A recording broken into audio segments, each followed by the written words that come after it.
Selective routing allows the user to control the routing process in DirectRoute by manually assigning specific stops to specific routes or trucks.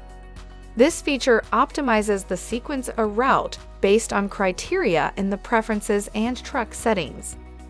You can assign a group of stops to one route or truck, or assign an entire group of stops and trucks. In this video, we will show you how to use selective routing in DirectRoute. Let's begin.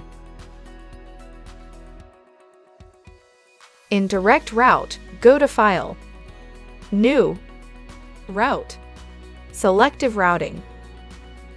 The Build Route dialog box opens. Select your stop, truck, and distance files.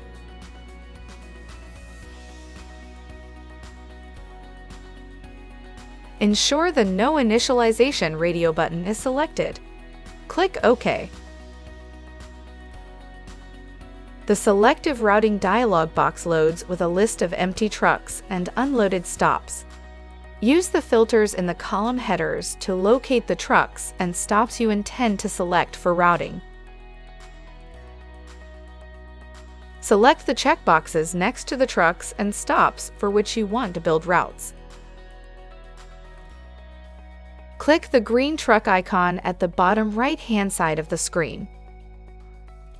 The system runs the routing sequence and returns the most optimal result for the load function.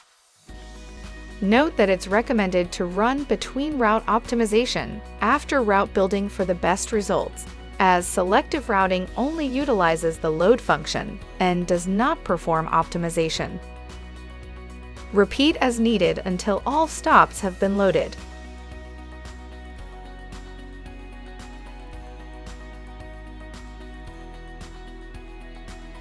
You have completed the selective routing training video.